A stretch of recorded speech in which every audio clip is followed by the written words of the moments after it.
Hello friends, welcome back to my YouTube channel. माझ्या let study या YouTube चॅनलमध्ये तुमचं स्वागत आहे.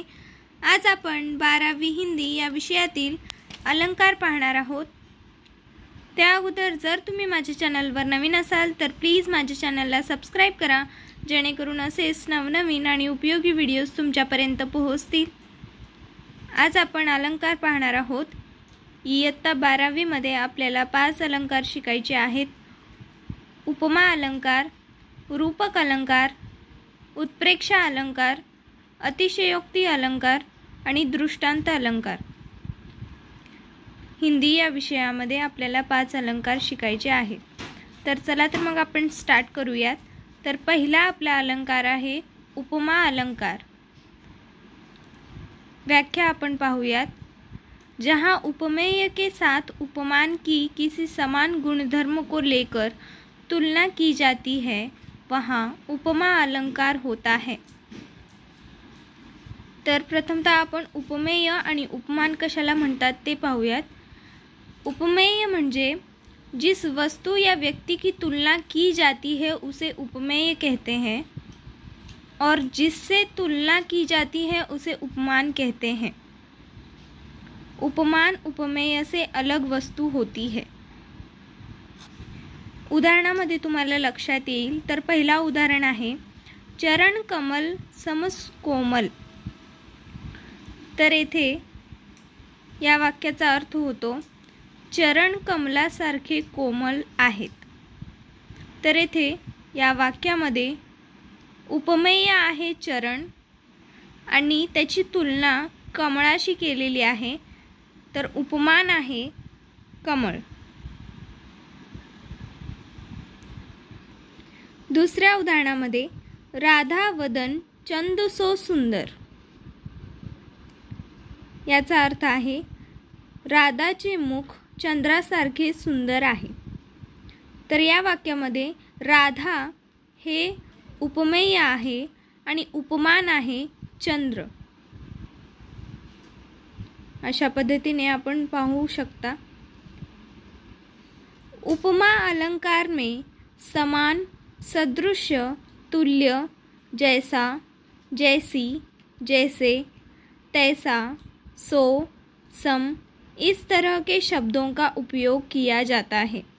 तुम्ही फक्त हे जरी वाक्य लक्षात ठेवलं तर तुम्हाला अलंकार ओळखण्यात कोणतीही अडचण येणार नाही.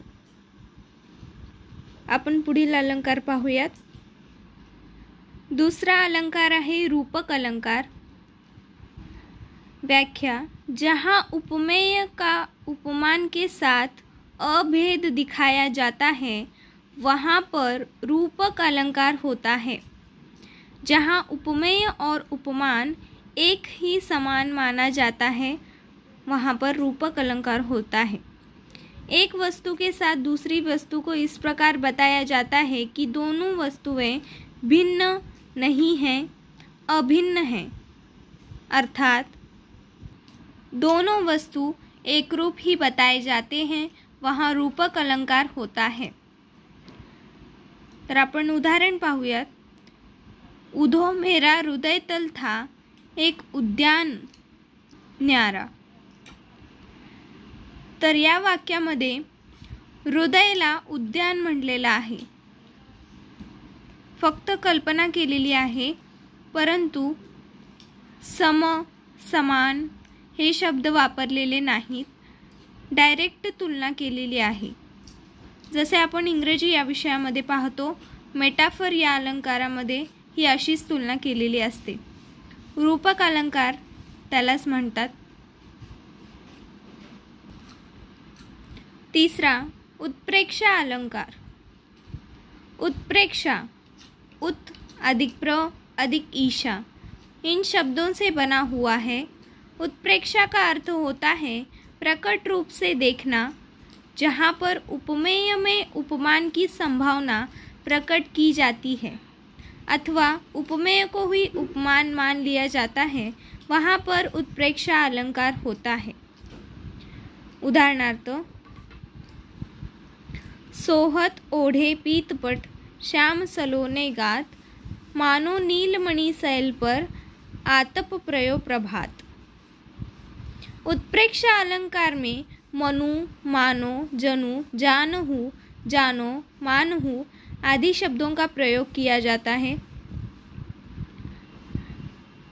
अब इस प्रस्तुत पंक्ति का हमें अर्थ देखना है।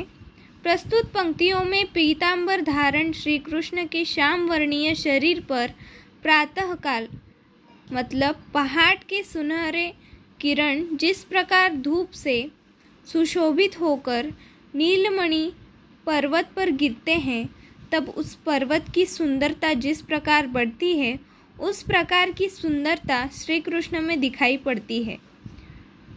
तर थोडक्यात या अलंकारामध्ये आपल्याला उदाहरण देऊन उपमेय स्पष्ट केलेला असतो। हमें सिर्फ यह वाक्य ध्यान में रखना है कि उत्प्रेक्षा अलंकार में मनु, मानो, जनु, जानहु, जानो, मानहु आदि शब्दों का प्रयोग किया जाता है।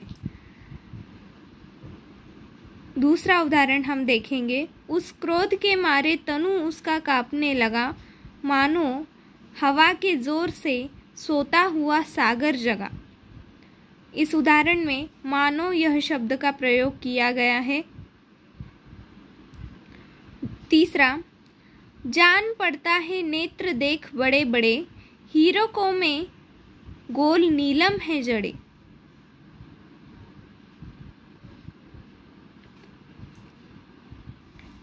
चौथा, अतिशयोक्ति अलंकार। अतिशयोक्ति अलंकार अतिशय, अधिक, उक्ति इन दोनों शब्दों से बड़ा हुआ है। अत्यंत बढ़ा चढ़ाकर कही गई बातों को अतिशयोक्ति कहते हैं। जहाँ किसी व्यक्ति का या वस्तु का, किसी व्यक्ति का वर्णन बढ़ा चढ़ाकर किया जाता है, वहाँ अतिशयोक्ति अलंकार होता है। बढ़ा चढ़ाकर वर्णन करना, यह बात हमें ध्यान में रखनी है। उदाहरण, हनुमान की पूंछ में लग न पाई आग, लंका सारी जल गई, गए निशाचर भाग। दूसरा, आयो आयो सुनत ही शिव सरजा तब नाम, बैरी नारन धूढ़ जलन, सो बूढ़ी जात अरि गाम। तीसरा, जेही बर बाजी राम असवारा, तेई सारद हूँ न बरनई पारा। पांचवा अलंकार, दृष्टांत अलंकार। दृष्टांत का अर्थ होता है उदाहरण देना। जब किसी बात की सत्यता को प्रमाणित करने के लिए उसी प्रकार की कोई दूसरी बात कही जाती है जिससे कि पूर्व कथन की प्रामाणिकता सिद्ध हो जाए, तो वहाँ दृष्टांत अलंकार होता है। दृष्टांत अलंकार में दो स्वतंत्र वाक्य रहते हैं और दोनों का अर्थ एक जैसे होता है। हे वाक्य आपल्याला लक्षात ठेवायचं आहे। उदाहरणार्थ, करत करत अभ्यास के जड़मती होत सुजान, जैसे रसरी आवत जात से सिल पर पडत निशान। या वाक्यामध्ये आपल्याला सांगितलेलं आहे की जसं जसं आपण अभ्यास करू तसं तसं आपली मती ही सुजान होते। जसे